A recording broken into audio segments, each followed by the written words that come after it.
first and foremost, I suppose, who's this guy? So who's Tim Gray? Who am I? And I am fortunate enough that I've been able to make a living in the world of photography. I have been in some form or another working in photography for more than 20 years now, primarily focused on education, on helping photographers improve their photography and improve their workflow. And I'm also very passionate about travel. And so normally I'm able to travel rather extensively, typically anywhere from 6 to 10 months out of the year. I'm traveling with camera in hand, of course, trying to capture unique and interesting photos. And of course, running into challenges of creativity sometimes along the way. So I want to talk about some of those challenges and in the context of photography, trying to overcome some of the challenges of creativity, trying to be as creative as you can as a photographer. And, I'm going to start off with not exactly photography. One, there are many, many things that I'm not good at. And one of the things I'm not good at, for example, is wine tasting.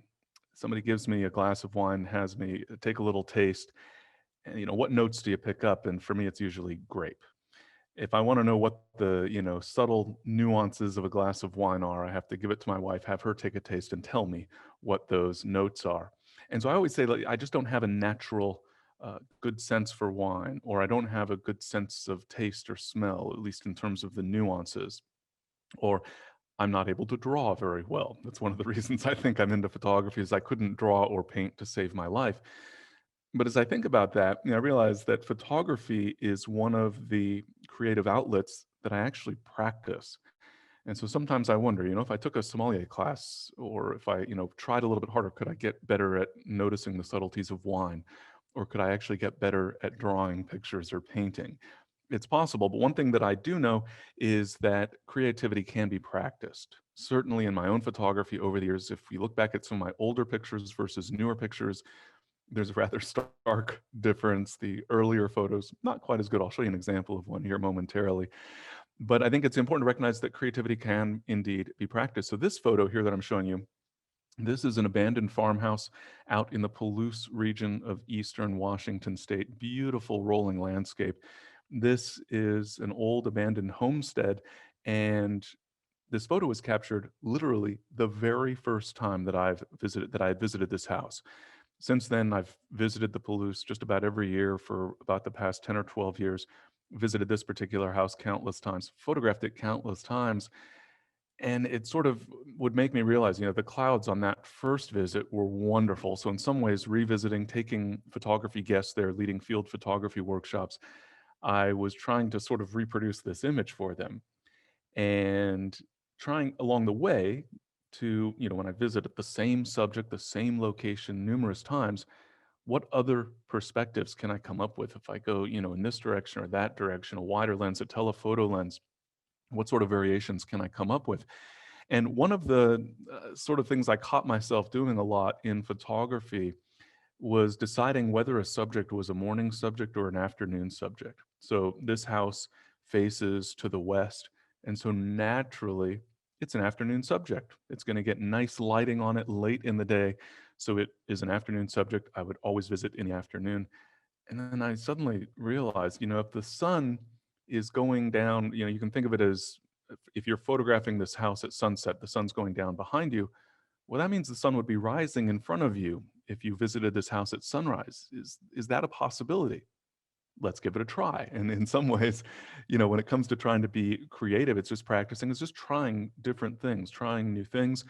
And so I went out to this house at sunrise, and in this case, an HDR image, so bracketed exposure because there's tremendous contrast there, of course. And so capturing multiple images in order to blend those together and come up with what is hopefully an interesting result. Is it better? I don't know. I have a hard time deciding which photos of a given subject are necessarily my real favorites because they're all just different in different ways.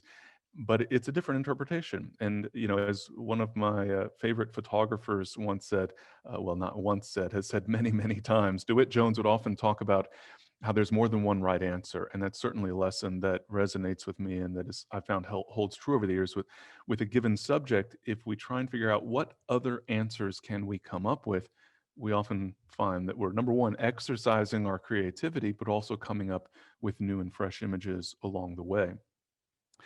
And it's interesting in photography. I think that the creative challenge in photography is unique. And that's not to say that the creative challenge in photography is special, that it's the most difficult challenge in creativity, or that photography is the most important form of creativity. I'm certainly not saying any of that. It's just that it is unique. And one of the things that's unique about photography in this context is that it combines a requirement essentially that you have a degree of technical knowledge as well as some degree of creativity, a creative expression. And so you need to learn about exposure and about depth of field, and you need to learn about the settings, how to control all these various buttons and knobs on your camera so that you can actually capture a photo in the first place. And then you can start to focus more on the creative aspects of photography. And so it's just a unique art form in that way. Sometimes it's easy.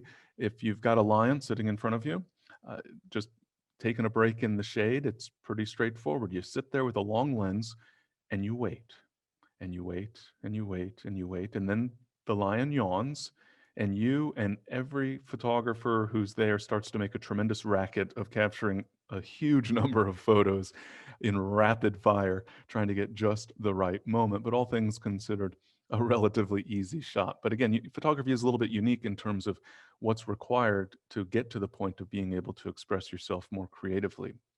There is a little homework that needs to be done in terms of understanding the technical sides of photography.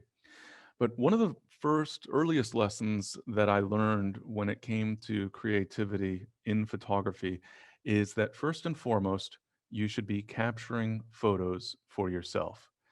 So, this is a photo that I shared very early on when I was just getting started making public appearances, presentations to photography events. And I shared this image. I was so proud of this image. I thought it was so great, so unique, so creative. And I get to this photo now. I should point out this particular conference I was speaking at was a conference for nature photographers, not exactly a nature photo here. But I was proud nevertheless and shared it and talked about it a little bit. And I could hear someone in the front row. I guess he thought he was whispering to his neighbor, but he was loud enough that I could hear him from the stage. And he said, "It's not even sharp." And especially because this was pretty early in my days of presenting my photography, it was a bit of a crushing blow at the time. And in my mind, I was sort of defiant, right? Like, of course, it's not sharp. It's not supposed to be. This was captured with a little lens called a lens baby, which creates this sort of blur out to the edges. You could control where the sweet spot, the sharper area of the photo would be. It's kind of this old fashioned lens, and which is still around in more sophisticated versions of it now. But I was thinking that was the intent. I was using that lens to create a particular effect. Don't you understand my art? And then at some point I realized, yeah, it's probably not that great a photo now that I think about it, if I'm being honest with myself. And then I started to realize why this photo resonated with me personally. Well, this is, as you might be aware, the sign over the entrance to the Santa Monica Pier in California. I was born in Santa Monica, California. I spent a lot of time in my youth at the pier. As a small child, I built sand castles in the sand in the shade of the pier with my grandmother. I have wonderful memories associated with this place. And I realized this photo is special for me, and maybe other people don't like it. And I realized that's okay. That first and foremost, I want to be taking photographs for myself. And it's not to say I should excuse a bad photograph because it's for me and I don't need to worry about what other people think. I still want other people to like my photos. I still want my photos to be good. But the number one first audience of any photo really needs to be yourself, I think. So take the photos that resonate with you, that matter to you, of subjects that are important to you, first and foremost, as just a first step, I think, in terms of understanding creativity and photography and embracing your own creative vision. I also have learned some lessons. I mentioned, photography requires that you understand the technical to some extent. That was probably literally in terms of real lessons in real photography, the very first lesson that I learned. So this photo this beautiful photo, a favorite photo for sure, as you can probably appreciate, right? No? This is the first photo that I was proud of.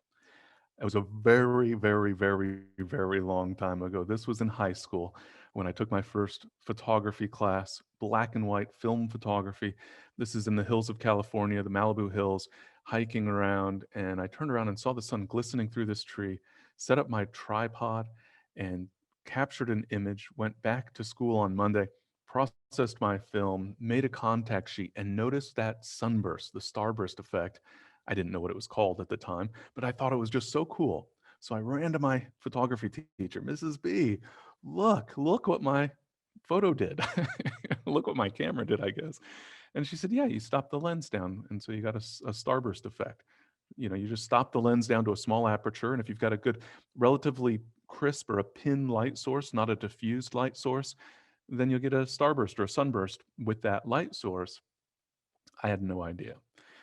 And I realized, it was almost shameful, right? I didn't understand my gear. I need to better understand my gear. And so that was one of my early lessons in terms of, sort of making sure that I understood the technical side of photography, essentially. And so making sure that I understood the details and about how a camera works. And, the more you understand, the more creative possibilities you have as well. Another lesson I learned with the same image after making a larger print was to essentially pay attention, to really understand the scene you're photographing or the image you're working on in post processing. Because when I made a larger print of this image, I was, shall we say, shocked and very excited and happy that there were clouds off in the distance. And I realized I should have known that at the time the photo was captured. I should be looking through the viewfinder all the way around the frame, or when I'm working on an image in post, I should be evaluating every area of the photo to make sure that I know what's in the frame. It can be very important at times, needless to say. One of the other challenges I face, and this is sort of one of the frustrations, so this is a this image represents frustration to me on some level. This is in Austria. This is the first time I visited Austria, and I was going to go to Vienna, and then I had work to do in Graz, which is the second largest city in southern Austria. And my sister said, "Oh, are you gonna go where they film The Sound of Music?" And I was, "Oh, yeah, I guess I should. Where's that?" And that's Salzburg.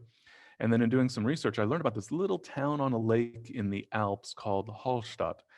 And so we drove from Salzburg, it's about a 45-minute drive through the Alps, absolutely gorgeous and inspiring. You're just looking like straight up the whole time at these mountains. And then you get to this little town of Hallstatt of 1,000 people perched right on this lake, absolutely gorgeous. And I was struggling trying to photograph. This is a shot I took from a little deck where I was having lunch, and it's just such a quaint, beautiful town. But how do I encapsulate this with the mountains and the lake and everything else going on? And so there was a degree of problem solving necessary to try to find essentially the right angle for the shot. And fortunately, a little putt putt electric boat went by, and I realized they were for rent. And I went and rented a little boat so that I could get out on the water and go find an angle where I could actually get a good result with nice reflections showing the town right up against those mountains that seem to just go straight up. And so essentially trying to solve a problem, getting frustrated that I wasn't finding a good angle. So finding a way to make that angle happen to get to where I needed to be essentially. I also think it's important, as photographers, I think we have a tendency sometimes to get stuck behind the viewfinder, that we experience the whole world looking through the viewfinder, and don't really kind of reach out to what's around us. And so I try to remind myself, and sometimes just put the camera down and take in the experience and fully embrace that experience, kind of, get yourself immersed in it. I had an experience like this in Japan, in Tokyo, and was visiting, wandering around. And of course, Tokyo is this big, busy city, but then there's all these Buddhist shrines kind of tucked in all these little nooks and crannies. And so I visited this little courtyard where there were several shrines and a cemetery. And I took a picture of these prayer sticks. I didn't know what they were at the time, but it was compelling. And then this elderly woman waved me over, Japanese woman waved me over. And I thought, oh boy, I'm going to get in trouble now. And I'm not even going to understand what she's saying when she yells at me because I don't understand the language. and I had tried so hard to make sure I wasn't going to offend anyone. She took me up to this temple, led me up the steps, and without language, she didn't speak English, I don't speak Japanese. She taught me to pray at this temple. You ring the bell to get the Buddha's attention and bow, and this whole process without language, and it was just an absolutely incredible experience. And so I had captured this photo just before this, and when I got back to the hotel that evening, I was frustrated that the photo didn't look as good as I felt it should have. It didn't represent the experience. And so it also reminded me, beyond embracing the experience of being there, whatever it is you're doing in your photography, embracing that experience, but also that sometimes it takes a little post processing to get the image to reflect the mood. And so I did a little processing of that prayer sticks image you can see here, a sepia tone effect, trying to get a little more of a timeless quality, a little bit more contrast, a vignette to try to add a little bit of mystery, and otherwise just trying to make the image sort of match what I felt was the mood of that experience. So again, sometimes more of that creativity, or some of that creativity, comes in post processing as well as at the time of photography. I also think it's worth keeping in mind, you shouldn't just avoid familiar subjects because they're familiar. This you may recognize as the Duomo, the cathedral in Florence, Italy, viewed from Piazzale Michelangelo, a very common spot. Tour buses stop here constantly. And I had this notion, oh, early morning light, get some sunlight on the main dome of the Duomo, and but also keeping in mind maybe different interpretations. And so visiting sort of the tourist attractions, but trying to find what's the best possibility. So I decided, maybe a sunset shot would be good. And during this visit to Florence, it was raining most of the days, but this last day that we had in Florence, I thought maybe this is our last chance. Let's go get a sunset shot. It was too cloudy, no sunset, but stick around a little after sunset and you get some nice blue hour light. And it worked out quite nicely. And starburst.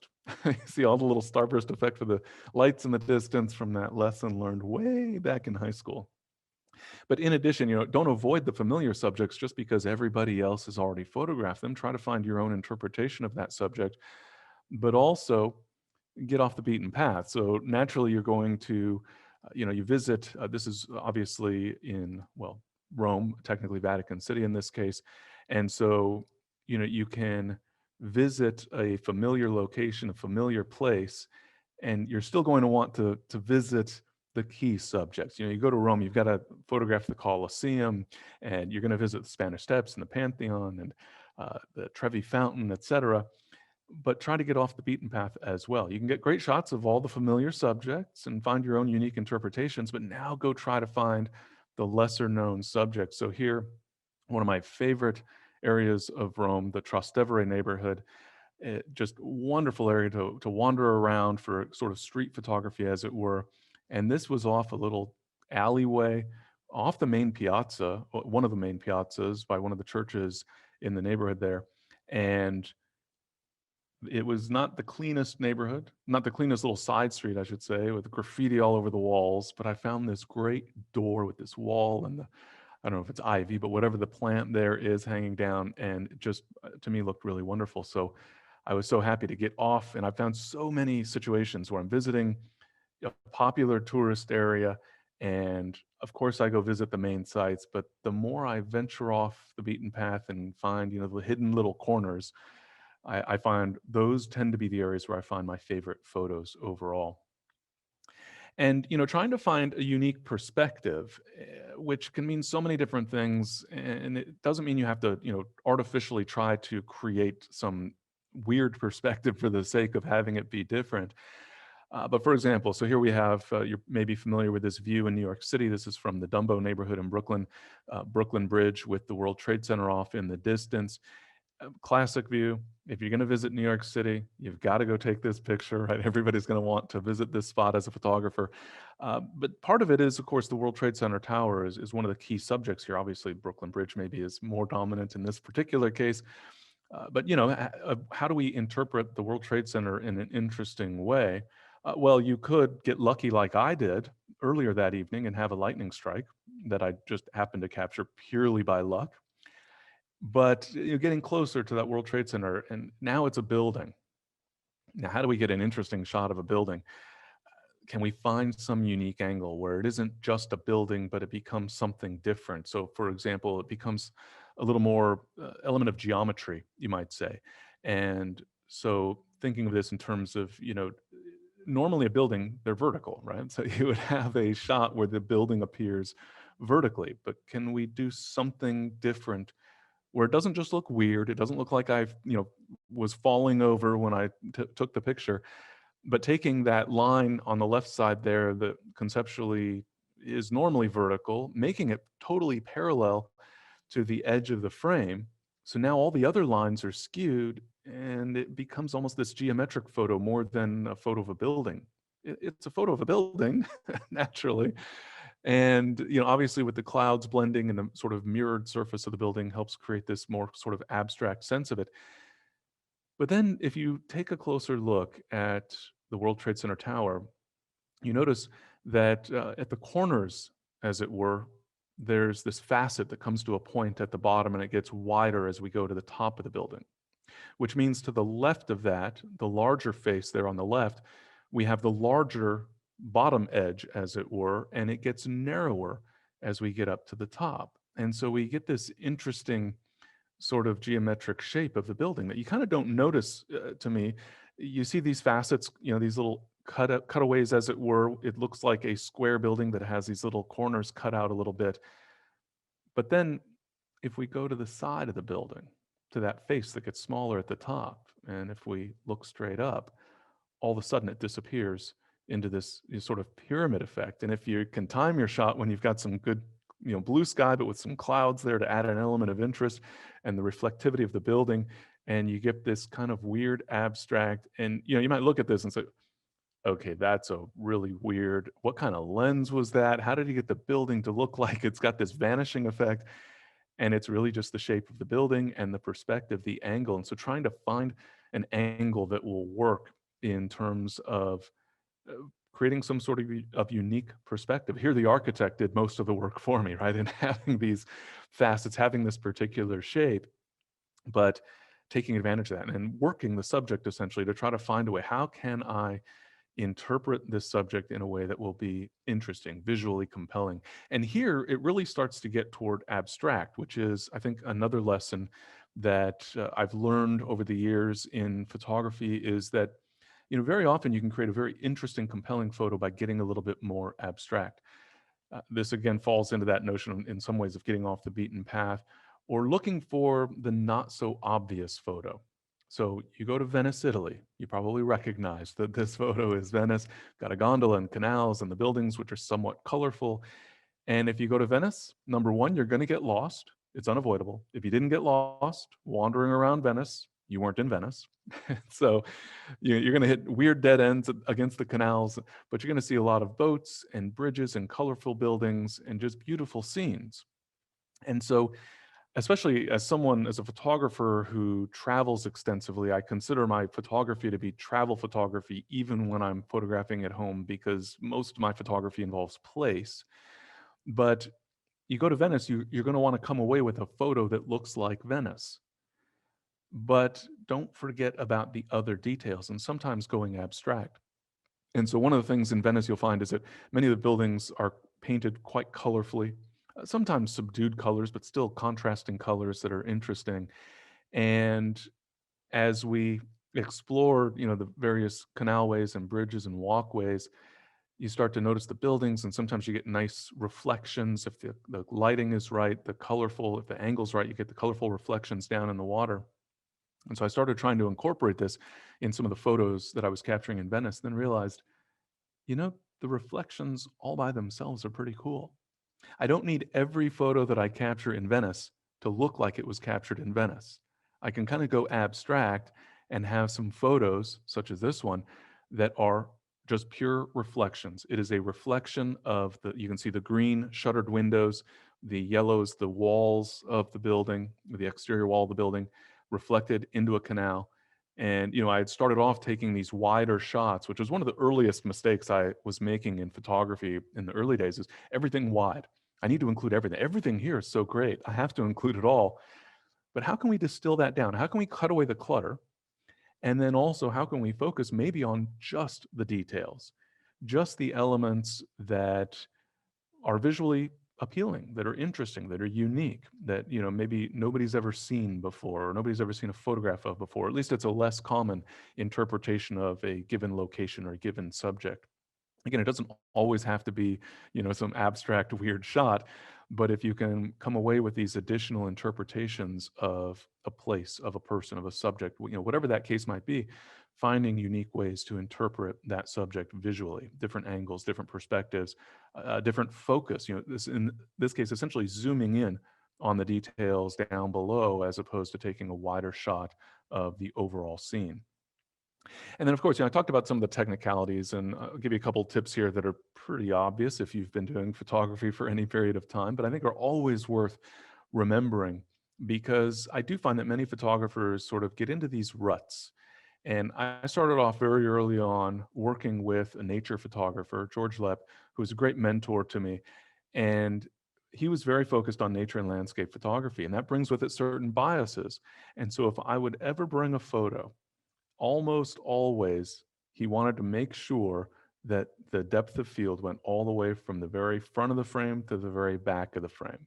No narrow depth of field. So I remember I took a picture of these pebbles on the beach in the sand and intentionally used narrow depth of field. And he basically chided me, no, it's got to be in focus all the way front to back because it's a, landscape shot, for example. But certainly, narrow depth of field can be used to tremendous effect. And I've become a huge fan of narrow depth of field, maybe rebelling against those early lessons. And so, taking subjects where normally, with a flower, typically you'd want the entire flower in focus and you want the background out of focus, but that's just typical. And we don't have to always take the typical approach in our photography. And so, sometimes having very narrow depth of field, putting, the wrong subject in focus. So I showed a photo earlier, the abandoned farmhouse in the Palouse. There's also red barns out there. And so I'll photograph the barn through the wheat, having wheat in the foreground with the wheat out of focus. But every now and then I'll put the wheat in focus and the barn out of focus. Even though it's supposed to be a picture of a barn, we can kind of change things up a little bit and come away with different and unique and interesting and sometimes better interpretations of a given subject. And so you think carefully about depth of field in your photography. How much of this frame should be in focus? Do I want the whole flower in focus? Do I want the flower and the background in focus? Or do I want maybe just a portion of the flower? If you're not sure, try all different ways, of course, if you've got the time. If the light's not going to change and the subject isn't going anywhere. But think also in changing things up, and also don't become a creature of habit where you're a landscape photographer, so everything always has infinite depth of field, or you're a macro photographer, so you never have very much depth of field to work with. Try to change things up in your photography, both in terms of the subject matter you photograph, the way you photograph subjects, but then also sort of those technical settings, such as depth of field. And the other factor, so we have the lens aperture where we're primarily controlling depth of field, and then the shutter speed where we're primarily determining how motion is rendered. And still photographing flowers is canola out in the Palouse. And you want, when you're photographing flowers outdoors, perfectly calm conditions. You want not the tiniest hint of breeze because it will get so frustrating. Especially here, you can see using a long lens to isolate a single stalk and relatively narrow depth of field, little color wash in the foreground. The slightest breeze is going to ruin that photo. I mean, I can try and crank up the ISO and get a faster shutter speed, but it does not take much of a breeze to create some blur there. And it can really drive you crazy, even just so much as, fine, you can still use a fast shutter speed and get the photo sharp, but now the stalk is, leaning over to one side versus the other because the breeze moved it around a little bit. So what happens then? Forget just the slightest little hint of a breeze. What about when it's windy? Well, then you pack it in and you sleep in and you take a nap and you don't worry about photography. Except there's still photos to be created. And so there's this notion I really try to encourage photographers to consider is embracing the conditions. It's raining, let's go find some puddles to splash in, some reflections to photograph. If it's windy and you're trying to photograph flowers, maybe embrace the wind. Let the wind do its thing. And in fact, in this case, I even took things a little bit further, used a neutral density filter to extend the time of the exposure so that I could get the canola waving around in the breeze, creating this sort of painterly type of effect. course, then you've got to capture a bunch of photos because trying to anticipate exactly what it's going to be like or what's the precise moment that works best for capturing that image, where you get this nice balance of yellow versus blue in this case, which, as you're probably aware, opposite colors, right? Blue and yellow are opposite colors on the color wheel, complementary colors, so they work well together. And so, that added to it. So I certainly was happy to have clear blue skies at the same time when capturing this image. But again, just embracing those conditions. I've had so many situations where, I felt almost frustrated by the conditions. This is especially true, by the way, when I'm leading field photography workshops, because now everyone's depending on me to help them get great photos. And if the weather doesn't cooperate, I always feel like that reflects on me somehow, even though I can't control the weather, unfortunately. But in fact, that's how that lightning strike shot came to be that I showed you earlier of the World Trade Center. And the shot preceding that, with the pastel colors in the sky, with the Golden Gate Bridge, with the Brooklyn Bridge in the foreground, that came about on a day, well, during a week when I was leading a field photography workshop in New York City. The weather was terrible all week. On the day, it became a matter of, what's the least bad day to photograph this particular subject. We're going to go to all these different locations, go to Central Park and go to Brooklyn and go over to New Jersey to photograph the Manhattan skyline from across the Hudson.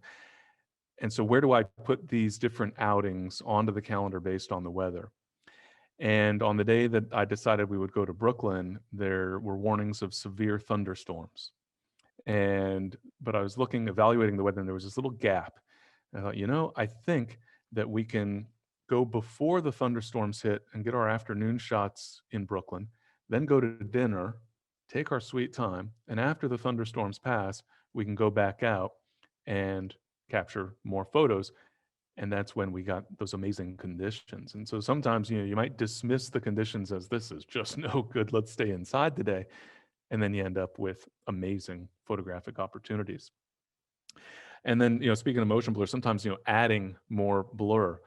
And so this is a shot, obviously, of the Space Needle in Seattle. And I noticed, in Seattle, it seemed like I lived there for a handful of years, and it seemed like it was either overcast or you had clear blue skies. And you didn't very often have sky conditions that were just these like scattered clouds. And so it was just scattered clouds. I'd usually get excited at the potential for photographic opportunities. And especially if it's a breezy day and you've got scattered clouds, my general rule is if you can see the clouds moving, if it's obvious that the clouds, scattered clouds especially, are moving across the sky, you can probably come up with some pretty cool options photographically if you extend your exposure time. And so in this case, I believe this was with a 10-stop neutral density filter. So even during daylight hours, I was able to get a 15-second exposure, which gave me the ability to create this interesting blur. Of course, the only problem with capturing a photo like this is that everybody's going to assume that I blurred the sky in Photoshop, which is not the case. But that they're always going to ask that, oh, did you Photoshop it? You can go on YouTube and find, I'm sure, a million tutorials about how to blur the clouds in an existing photo. But the important thing is, again, coming back to that notion of photographing for myself, I know that I photographed this image. You rarely even had the blue skies in Seattle. Yes, that is true, Jackie. It was almost always overcast. It's funny. I lived in Seattle for, I think, something like 7 years, and then I moved to New York and lived there for roughly 10 years. And then I learned at the time that Seattle and New York City, on average, get the same amount of rain every year. Nobody ever believes that. But it's something like 42 inches or 45 inches of rain or something like that. And it's about the same between the two cities on average each year. But what we would always say in Seattle is in Seattle, it never actually rains. In New York, it rains. It's a downpour. And then it's clear for a few days, or what have you. In Seattle, it's more 9 months of just kind of like drizzle. Just, most days you're going to get at least a little bit of something. It's never going to feel like rain. The locals don't carry umbrellas, but it's going to be wet in any event. All right. And then one of the other, I think, most important lessons, and this is one that I even have to remind myself of on a somewhat regular basis, is to get outside your comfort zone. So when people ask me, what do you photograph? What do you like to photograph? What kind of photographer are you? the easiest short answer is to say travel photography because I tend, under normal circumstances, to be traveling extensively. But it's just, everything. And so I often, my normal answer really is everything but people. I like photographing everything except for people. And, so I'm not interested in the stress of photographing weddings or, the pressure of doing portraiture photography where the subject now needs to approve of the image and has to like the way you made them look. It just feels, that feels like stress to me, not an enjoyment of photography for me personally. In fact, I'm that guy who, when he's doing travel photography, waits till the moment that there are no people in the frame. Most of the time. Every now and then I show, oh, this is what it's like with people. But I'm usually, so this photo, for example, this is at Bethesda Terrace in Central Park, New York City. And I'm at New York City getting a photo of a scene, a popular scene that even the tourists like to show up at with no people. You've got to get there fairly early and you've still got to be patient because there's the joggers coming through or, what have you. But I waited because I didn't want any people in my photo. And so, again, one of the big lessons in photography is to get outside your comfort zone, to photograph the types of subjects or the types of style or what have you that you don't normally photograph. And one way that you can accomplish that is to set artificial limitations on your photography, just as practice. And so, for example, you're going to wander around your hometown and use only one lens, one focal length, even, or you're only going to use one shutter speed or one lens aperture. Or I'm sure you've heard of photography exercises at workshops and whatnot, where everybody's assigned a little plot of land. You get this little 10-foot square area, you go try and find as many photos as you can in this one little spot, or you only get to walk along this one block of New York City and find as many different creative photos as you can. Just placing sort of artificial limitations on yourself, not avoiding any great photos in the process, but just using this as an exercise in your photography, a way to practice your photography essentially, so that you can help improve your craft. And so whether it's just, the types of photography you tend to avoid, so you need to go out and try that, or you kind of like all photography, so let's just have a day where I'm going to artificially limit what I'm allowed to do, so to speak, and see how that helps you to, well, to work harder. I talked about problem solving earlier. Now you got a problem. You've got to come up with 10 photos in this one little area. Now what? You got a few obvious ones that you can capture right away, but you're going to start running out of ideas and you've got to really think. And that, it's just like going to the gym and working out your muscles. If you've really got to think and problem solve and work at your photography, you're exercising that muscle essentially. You're exercising that creativity. And so for me, I decided on one trip that I was going to make a point of not avoiding people, but actually trying to include people in my photos. And so I had the fortunate opportunity to teach on board a cruise ship for an extended period of time. And so we visited a wide variety of locations. And so this photo, for example, this is in, now I have to remember 5 minute where it warning, is. Tim. Yep, no worries. Thank you. So this is near Lake Retba, which is, now I have to remember the country, which I'm forgetting, but in any event, Dakar, Senegal, outside of Dakar in Senegal in Africa.